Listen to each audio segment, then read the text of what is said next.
Hey everyone, Captain Migraine here. I just wanted to show off a cool new feature in Clutchball. I've been working on this for about 2 weeks now, maybe a little bit longer. It's gone through several revisions, and I think it's finally in good enough shape to show off to the world. So, right off the bat, you've got these cubes, which for lack of a better name, I call them physics cubes. You can pick them up and throw them around. But the real treat is the laser beam. So the laser beam and the physics cubes are actually one and the same. They are technically considered the same class, and the reason for that is if you pass the cube over a laser beam, then the cube itself becomes a laser beam. And I also have different colored lasers here, and so if I press this button here, it powers these laser beams, and then when I release, it basically deactivates the laser beams. So for starters, so I can go ahead and permanently power that, and over here I've got a cube spawner, so I can spawn as many cubes as I like. Oh, and yes, the lasers are deadly, do not let them hit you. So if I pass this cube under the laser, then the cube becomes a red cube, and then of course the cube fires out a red laser. So let's go ahead and just keep spawning cubes. And you can actually link these up in a series. So I've basically completely redirected the red laser into this wall over here. And the real magic happens when you start firing different colored lasers at the cubes. So as you can see, the blue laser went into the red cube and then outputted a purple laser. And believe it or not, this is smart enough to handle multiple colors. So let me go ahead and spawn this cube and go ahead and just create a green laser here, and sure enough, you've got 3 lasers powering the same cube, and you've got a kind of a turquoise, tealish looking color coming out of that cube. Which, again, there's pretty much no limit to this. The only limit right now is how fast your computer is. So currently, these are pretty performance heavy right now, and that's mostly just because as an amateur programmer, I don't really know what I'm doing, but I've taken a lot of steps to try and optimize the performance as much as I can. But at the end of the day, each one of these cubes has a light inside of it, each one of these lasers has a light, and when you look at all the different lights that are currently in the scene, you can see how that would have a huge performance drain on your computer.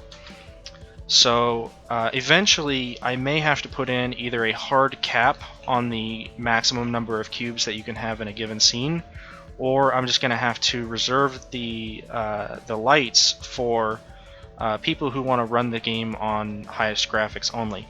So you'll still be able to see the lasers, but you won't be able to see the pretty lights emanating from the laser. You won't be able to see the light reflection on the floor. The cubes themselves won't be generating these really awesome shadows. And that's just something I'm going to have to implement anyway, simply because I want this game to be playable on low-end systems. So as of right now, the lights are permanently on, but if you turn your graphics to lowest, then the lights will turn off. This was extremely difficult to implement, and so let me go ahead and explain why. I'm going to spawn an extra cube in here. The code itself, I had to rewrite this like at least 5 times.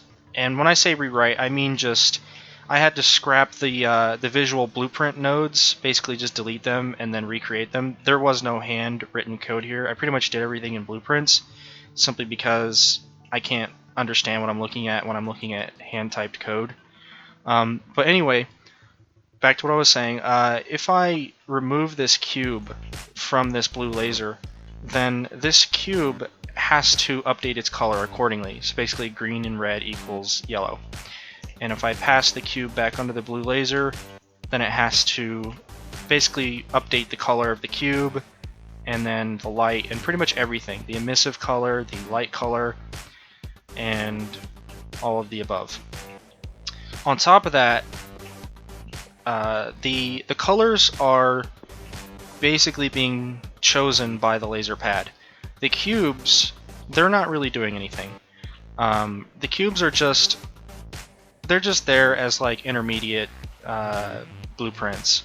The laser pads themselves, they're the ones that are doing all the work. So if I take this pad off, or if I take this cube off this pad, it no longer powers this red laser, and then the laser beam is the laser pad is essentially telling each cube to become a different color. So the cubes themselves, the lasers on the cubes, those are doing nothing. And the reason for that is I needed to be able to prevent infinite loops from occurring. So right now, let me go ahead and create an infinite loop. If I just go ahead and take that cube, put it there, I'm gonna take this cube and put it here, and then I'm going to take this cube and point it at that. And so now essentially what I've done is I've created an infinite loop where you have a red laser, a blue laser, and a green laser all powering the same, the first cube. But then this last cube is essentially creating this infinite loop. And so in order to break out of that infinite loop, I simply remove this cube, but it doesn't go away obviously because the green laser is still powering it. But if I were to just change this so that it's no longer facing those cubes, then all of these cubes turn off. And so anyway, that explains why I had to make the laser pads the brains of the operation. If I were to make the cubes control the laser color and basically all of the above, then you would run into infinite loop issues and it would never be able to terminate out of the infinite loop. These would not be able to turn off. And I'm pretty sure there is a way to pull that off, but I spent like 12 plus hours trying to figure that out, and ultimately I had to fall back to making the laser pads control everything. And I'm pretty happy with the result. It took me a while to get this bug free, and what can I say? I'm pretty happy with the result. And so anyway, the point of this mechanic is to be able to say open up hidden exits or power certain things. And so there may be like an opening on the wall that requires a certain color laser to be hitting it, and then that's where these laser cubes come into play. You have to go hunting for the cubes. Number one, you have to find the cubes.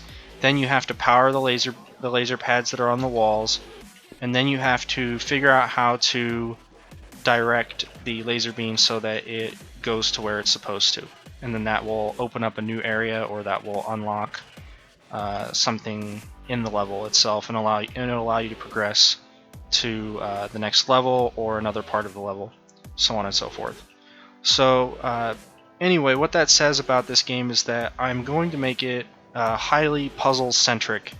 You're going to have to do some thinking, and basically it's going to be a 50% parkour style game where you can bounce off of walls and get to new areas, and then it's going to be a 50% puzzle game where you kind of have to stop, look at your surroundings, and then problem solve until you figure out the solution. And I think those are the coolest games, in my opinion. And so anyway, I should be rolling out this version of the game on Friday, whatever that is, December something. December 9th, 2016. So I should be rolling that out this Friday. And if anybody wants to get their hands on the game early access, it's not really much of a game right now. It's more of just a sandbox and pretty much just a ball, so you can roll around and just do whatever you want. And there's not really any real purpose yet. But if you want to get your hands on the game, check out my Patreon. I'll have a link in the description of the YouTube video. From there, if you pledge $1, you pretty much get a download link to the game, and you can play the game. And like I said, be aware of what you're spending your money on here. You're paying $1 and you're essentially getting a very unfinished alpha prototype of the game, where you can just roll around and just experiment and tinker with all the things, but there's really no point to any of it just yet. But you'll have the satisfaction of knowing that you are supporting a starving developer, so to speak, figuratively speaking. So anyway, be sure to check out my Patreon, and also I stream the development of this game on Twitch TV. I'll have a link to that in the description as well, and from there you can watch me live develop the game. And if you have any questions about your game, or if you have any questions for me in general, that's the place to ask me. And also I have a Discord channel, an official Discord channel for Clutchball, where you can ask me questions in there and hang out and do all sorts of chatty related things. Anywho, thanks for watching.